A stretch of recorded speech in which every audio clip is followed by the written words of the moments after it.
আসসালামু আলাইকুম রহমতুল্লাহি ওয়াবারাকাতুহ। প্রিয় দিনী ভাই ও বোনেরা, কেমন আছেন সবাই? জি আলহামদুলিল্লাহ, আশা করি সকলেই ভালো আছেন। আমরা আমাদের স্ত্রীদের সাথে প্রতিযোগিতা করব কি ইনশাআল্লাহ? পারবো তো? চলুন এরকম একটি ঘটনা শুনে আমরা আজ থেকে শুরু করি আমাদের স্ত্রীদের সাথে প্রতিযোগিতা। স্ত্রীর মন খুশি করার জন্য কি কোনো পন্থা অবলম্বন করা যাবে? কি মনে হয়, কোনো পন্থা অবলম্বন করা যাবে? তাহলে শুনুন। লামিয়া বেশ মন খারাপ সকাল থেকে। কোনো মতে নাস্তা বানিয়ে খেতে দিয়েছে। রায়হান তা লক্ষ্য করেছে। লামিয়ার মন খারাপ হলে রায়হানের কাছে ভালো লাগে না, তারও খুব মন খারাপ লাগে। তাই রায়হান ভাবলো এমন কিছু কাজ করতে হবে যাতে লামিয়ার মন ভালো হয়ে যায়। রায়হান 1000 টাকার একটি নোট বের করে বলল, আমি তোমাকে এটি দিতে চাই, নিবে তুমি? নিলে বলো, দিয়ে দিচ্ছি তোমাকে। লামিয়া বুঝতে পারলো রায়হান এখন তার মন ভালো করার জন্য চেষ্টা করে যাবে, তাই বলল, হ্যাঁ নিব, বলো কি করতে হবে। ছাদের এক মাথা থেকে আরেক মাথায় যাওয়ার জন্য আমরা দুজন প্রতিযোগিতা করব, যে আগে দুবার এটি করতে পারবে 1000 টাকা তার। লামিয়া বলল, আমি রাজি, চলো এখনই যাই। আমি নিশ্চিত এই টাকা আমি পাবো। দুজন ছাদে গেল। প্রতিযোগিতা শুরু হলো। প্রতিযোগিতার আগে লামিয়া রায়হানকে সাবধান করে বলল, যাই হোক, কোনো 2 নম্বরই করা যাবে না। যদি এমন কিছু হয় তাহলে কিন্তু আমি মানব না। এ কথা শুনে রায়হান মনে মনে বলল, তুমি জেতা ছাড়া আর কোনো কিছুই তো মানবে না। জিতলে কোনো সমস্যা হবে না, আর হারলে নানান কারণ সামনে নিয়ে আসবে, জালিয়াতির অভিযোগ করবে। এ সময় লামিয়া বলল, কি কিছু বলছো না যে? কি আর বলবো, আমার তো মনে হয় তুমি নিশ্চিত হারবে, কিন্তু তুমি তো হারলে মানতে চাও না। আজকে মানবো। রায়হানের ছাদ বেশ বড়। দুজনে ছাদের এক পাশে এসে দাঁড়ালো। 1 2 3 বলেই দিল ছুট। দুজনে ছুটছে। একবার ওই প্রান্তে গিয়ে আবার এ প্রান্তে ফিরে এলো, কিন্তু লামিয়া পারল না। রায়হান তার আগে চলে এলো। তখন লামিয়া বলল, হবে না, মানবো না। আমি জুতো পরে দৌড়িয়েছি, আর তুমি জুতা খুলে খালি পায়ে দৌড়েছ। আমার পা থেকে জুতা খুলে যাওয়ার কারণে আমি পেছনে পড়ে গেছি। রায়হান বলল, ঠিক আছে মানলাম, এবার জুতো খোলো। আবার শুরু করি। আবার প্রতিযোগিতা শুরু হলো। এবারও লামিয়া পারল না, তাই হাঁপাতে হাঁপাতে এবার বলল, আমাকে টাকা দেওয়ার কোনো ইচ্ছা তোমার নেই, তাই এ দৌড় প্রতিযোগিতার কথা তুমি বলেছ। মেয়ে মানুষ কি দৌড়াতে পারে? পারে না। কয়েকদিন পর লামিয়া এই ঘটনার কথা তার এক বান্ধবীকে ফোনে জানায়। এ শুনে সে তো অবাক। কি বলিস তুই? ভাইয়া তোর সাথে দৌড় প্রতিযোগিতা দিয়েছে, আর আমার স্বামী আমার সাথে দৌড় প্রতিযোগিতা দিবে? সে তো আমাকে সারাদিন দৌড়ানির উপরেই রাখে। নবীজি সাল্লাল্লাহু আলাইহি ওয়াসাল্লাম ও আয়েশা রাদিয়াল্লাহু তাআলা আনহা এর সাথে নিছক আনন্দের জন্য এমন প্রতিযোগিতা করেছিলেন।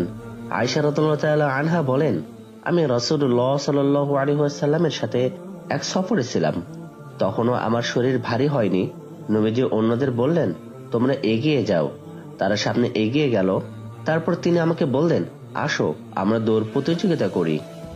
দৌড়ে আমি তাকে হারিয়ে দিলাম। বেশ কিছু সময় পরের কথা, আমার শরীর ভারী হলো। সেই দৌড়ের কথাও ভুলে গেলাম। একদিন তার সাথে আবার সফরে ছিলাম আমি। নবীজি অন্যদের বললেন, এগিয়ে যাও। তারা এগিয়ে গেল। তারপর তিনি আমাকে বলেন, আসো দৌড় প্রতিযোগিতা করি। এবার দৌড়ে তিনি আমাকে হারিয়ে দিলেন। তিনি হাসতে হাসতে বললেন, এটা আগের প্রতিযোগিতার প্রতিশোধ। আমরা কি পারি না আমাদের স্ত্রীকে ভালোবাসায় আটকিয়ে ফেলা? একজন স্বামী স্ত্রীকে এমন ভাবে গড়ে তোলা উচিত যাতে স্ত্রী তার সাথে সময় কাটাতে সব থেকে বেশি পছন্দ করে। তার সাথে সময় কাটাতে পারলেই যেন নিজেকে সার্থক মনে হয়। স্বামীর সাথে কথা বলতে না পারলে বা সময় কাটাতে না পারলে আক্ষেপ করে। স্ত্রীর মনে স্বামীর প্রতি এই ভালোবাসা স্বামীকেই সৃষ্টি করতে হবে। স্বামীকে প্রথম এগিয়ে যেতে হবে। আমাদের প্রিয় নবী মুহাম্মদ সাল্লাল্লাহু আলাইহি ওয়াসাল্লাম এমনটি করতে পেরেছিলেন। তাই তার প্রত্যেক স্ত্রী খুব আগ্রহের সাথে অপেক্ষা থাকত কখন তিনি তাকে সময় দেন, কখন তার সাথে একটু ফ্রিতে কথা বলা যায়। যদি তারা সেটি করতে না পারতেন তখন তারা খুব কষ্ট পেতেন, মনক্ষুণ্ণ হতেন। এ সম্পর্কে আয়েশা রাদিয়াল্লাহু তাআলা আনহা একদিনের কথা উল্লেখ করেন।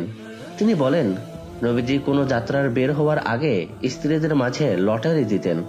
যার নাম আসতো তাকে নিয়ে তিনি সফরে বের হতেন। একবার লটারিতে আমারও হাফসার নাম এলো। আমরা দুজনে তার সাথে বের হলাম।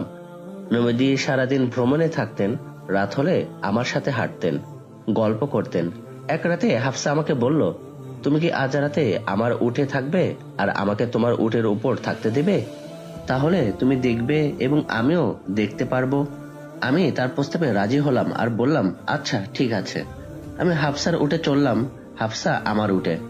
নবীজি আমার উটের কাছে গেলেন, যেটিতে হাফসা ছিল।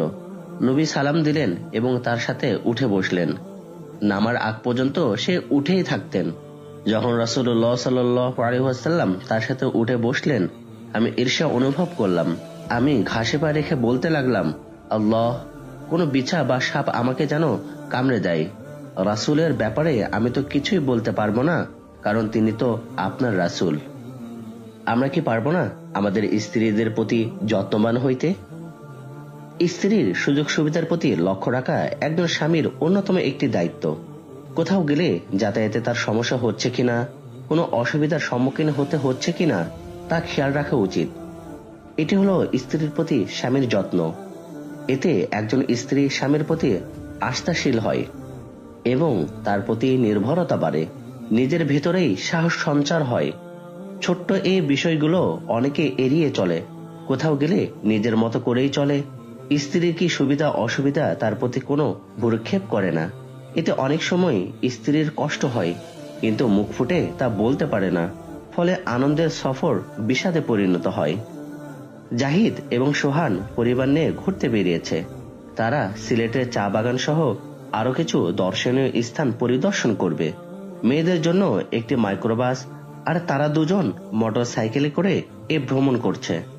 জাহিদ স্ত্রীর প্রতি খুব যত্নবান, তাই বাসায় থাকতেই একবার বলেছিল, যে কোনো সমস্যা হলে আমাকে জানাবে, নিজের মনে মনে রাখবে না। ভ্রমণের সময় অনেক খারাপ অবস্থায় অনেক সময় পড়তে হয়। গাড়িতে যখন সবাই উঠল তখন সে বলল, আনিসা, ঠিক মতো বসলে তো? বসতে কোনো কষ্ট হচ্ছে? স্বাভাবিকভাবে বসো, ফ্রি হয়ে বসো, তাহলে কোনো কষ্ট হবে না। গাড়ি থেকে নেমে তারা হেঁটে হেঁটে স্পট দেখছে। জাহিদ খেয়াল করলো আনিসার বোরকা মাটির সাথে লেগে নোংরা হয়ে যাচ্ছে, তাই তার কাছে গিয়ে আসতে বলল, বোরকাটা ছোট করনি, নিচে মাটি লাগছে, কাদামাটি দেখলে এক হাতে উঠিয়ে রেখো। রেস্টুরেন্টে তারা সবাই খাবার খেতে বসলো।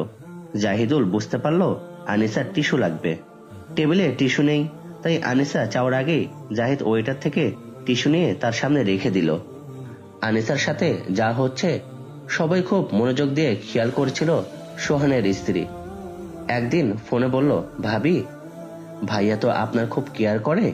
সিলেটে যে ঘুরতে গেলাম তখন দেখলাম। সবসময় এমন করে নাকি? ওই দিনই এমন কেয়ার করেছে। ওই দিনও আসলে এমন কিছু করেনি যা আমার কাছে নতুন মনে হবে।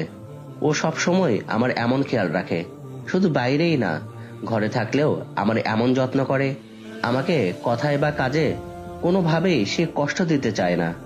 জাহিদুল তার স্ত্রী যে কেয়ার করে, এটি রাসূলুল্লাহ সাল্লাল্লাহু আলাইহি ওয়াসাল্লামের সুন্নাহ।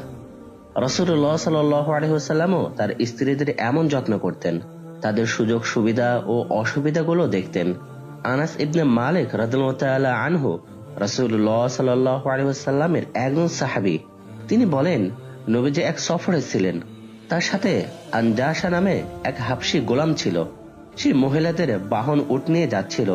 সে বেশ দ্রুত উট চালাচ্ছিল।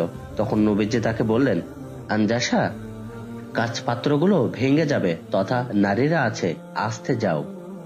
অন্য একটি ঘটনায় বর্ণিত রয়েছে হাফসা রাদিয়াল্লাহু তাআলা আনহার সম্পর্কে। হাফসা রাদিয়াল্লাহু তাআলা আনহা ছিলেন খাটো। তিনি উঠতে যাবেন, কিন্তু উঠতে পারছেন না, তাই তার কান্না চলে এলো। দূর থেকে রাসূলুল্লাহ সাল্লাল্লাহু আলাইহি ওয়াসাল্লাম তা দেখলেন। সাথে সাথে তিনি তার কাছে এলেন, চোখের পানি মুছে দিলেন।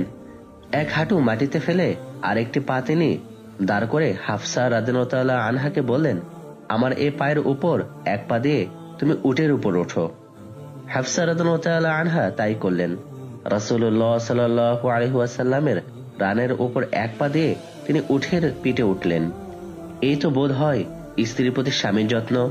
স্ত্রীর প্রতি এমন যত্নবান হতেই রাসূলুল্লাহ সাল্লাল্লাহু আলাইহি ওয়াসাল্লাম শিখিয়েছেন। ইনশাআল্লাহ আমরা এই কথাগুলোর উপর আমল করে আমাদের স্ত্রীদের সাথে সব সময় সদাচরণ করব, আমাদের স্ত্রীদের প্রতি যত্নবান হব এবং আমাদের স্ত্রীদের প্রতি সহানুভূতিশীল হব এবং আমাদের স্ত্রীদের প্রতি বেশি বেশি ভালোবাসা যেন আমরা দেখাইতে পারি এবং তাদেরকে বেশি বেশি ভালোবাসতে পারি। আল্লাহ তাআলা আমাদের সকলকে তৌফিক দান করুন। আমিন। ওয়া আখিরু দাওয়ানা আনিল হামদুলিল্লাহি রাব্বিল আলামিন। আসসালামু আলাইকুম ওয়া রাহমাতুল্লাহি ওয়া বারাকাতুহু।